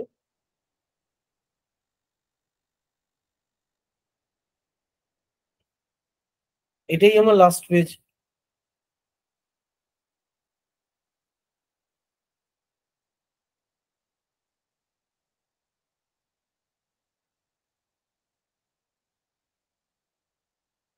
দেখো, মনে করো আমি এরকম নিচ্ছি যে এইটা হচ্ছে আমার x x x number minus infinity to plus infinity, যে কোনো একটা নাম্বারকে আমি এক্স দিয়ে ডিনোট করতে পারি। এক্স 1 2 2.5 মাইনাস 2.5 যা খুশি হতে পারে এক্স। এবারে আমার স্টেট ভেক্টরটা এবারে কি করো, যে কোনো একটা নাম্বারের সাথে যে কোনো প্রতিটার সঙ্গে আমি করলাম কি, এটা মনে করো এটা ধরো প্লাস 273, আমি এর একটা লেবেল করলাম, মানে এটা একটা নামকরণ, যে এই বেসিস ভেক্টরসটা এটা নামকরণ হচ্ছে কেট 273। না বোঝা গেলে বলবে। সাই হচ্ছে আমার একটা স্টেট ভেক্টর, এটাকে এখন একটা নাম দিচ্ছি, এটা হচ্ছে স্টেট ভেক্টর। আর কেটেক্স এটা হচ্ছে বেসিস ভেক্টর। এই এক্সটা রান করছে minus infinity to plus infinity, তাহলে এটা কি এই বেসিস ভেক্টরসটা কন্টিনিউয়াস না ডিসক্রিট? কন্টিনিউয়াস। তাহলে x runs from minus infinity to plus infinity, তার মানে this basis vector set becomes a continuous set, you can't count them. তাহলে প্রতিটা বেসিস ভেক্টরসকে আমি একটা নাম্বার দিয়ে ডেজিগনেট করতে পারি, আমি কেটেক্স বললাম। এবারে আমি এই সাইটাকে নিয়ে এলাম, সাইটা এবারে প্রত্যেক কটা এইখান থেকে শুরু করলাম ফ্রম লেফট, তাহলে এখানে একটা বেসিস ভেক্টরস আছে, তাহলে তার সঙ্গে এই সাইটার ইনার প্রোডাক্ট করলাম, এই এই পয়েন্টের অ্যাসোসিয়েটেড যে বেসিস ভেক্টর দিয়ে আমি একটা নাম্বার পেলাম। তারপরের পয়েন্ট স্লাইড একটু গেলাম, কিন্তু কাউন্ট করতে পারছি না, সেটাও কি দেবে আমাকে? আবার একটা নাম্বার দেবে। তাহলে সেই নাম্বারগুলোকে আমি এইখানে প্লট করতে শুরু করলাম ওয়াই অ্যাক্সিস বরাবর। তার মানে আমি কি পাবো? এরকম একটা কন্টিনিউয়াস ফাংশন পাবো, কি তাই না? কি বোঝা গেছে না যায়নি? বোঝা গেছে। তার মানে what is Sai x? It is the inner product of ket psi with a continuous basis vector x.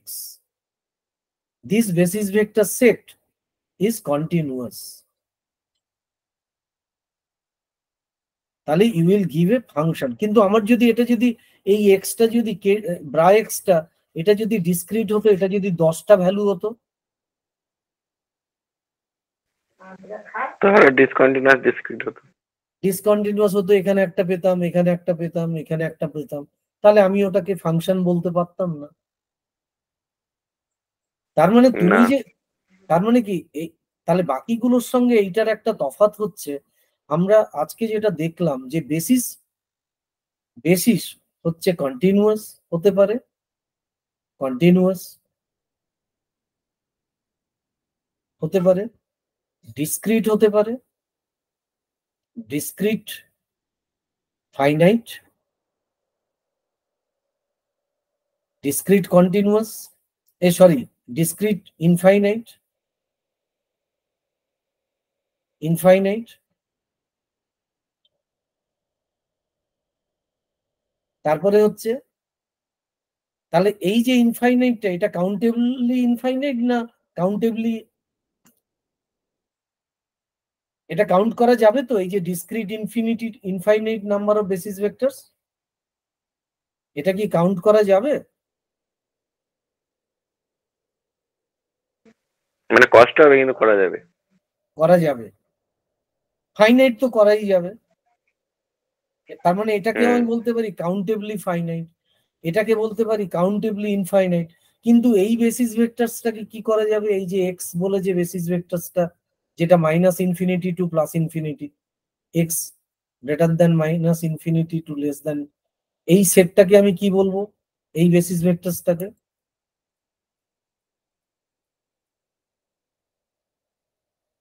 কি বলবো? আনকাউন্টেবলি ইনফাইনাইট বেসিস ভেক্টর সেট। ঠিক আছে, এই অবধি থাক। তাহলে আমরা শিখলাম যে কেট সাই এর বহু রকম রিপ্রেজেন্টেশন আছে, 2x1, 3x1, n×1, infinity cross 1, আবার ফাংশন। ওকে, তাহলে আমি একটা ওই আমাদের ফিজিক্স কোয়ান্টাম মেকানিক্স পড়ার সময় একটা ওম লেখার মতো এরকম একটা লিখে দিয়ে লোকে অনেক কিছু বোঝায়। ঠিক আছে, এটা কোথাকার বাসিন্দা এই বস্তুটি, হ্যাঁ, এটা কোন হিলবার্ট স্পেসের বাসিন্দা, এটা তোমাকে সাজেস্ট করতে হবে কি ধরনের প্রবলেম তুমি করছো, কি ধরনের প্রবলেম তুমি করছো। তোমার সিস্টেমটা 2 স্টেট কিনা, 3 স্টেট কিনা, n স্টেট কিনা। একটা 2 স্টেট প্রবলেমের নাম বলো দেখি।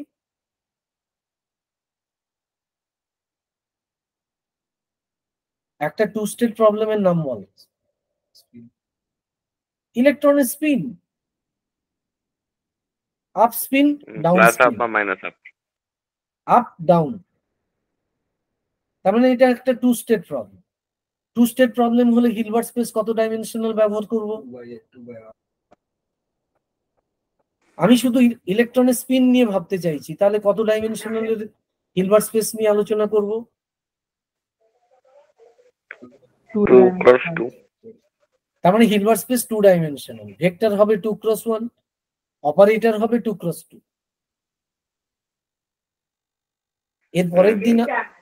এর পরের দিন থেকেও আমি পড়াবো যে কিভাবে কোনো একটা গিভেন বেসিস ভেক্টর সেট দিলে আমি কোনো একটা অপারেটরকে রিপ্রেজেন্ট করব, কোনো একটা ভেক্টরকে রিপ্রেজেন্ট করব কিভাবে। তার মানে representation of vectors and operators in a given basis set. পরের দিন এটা পড়াবো। তো আজকে এখানেই আমি রাখছি, ঠিক আছে? ঠিক আছে স্যার।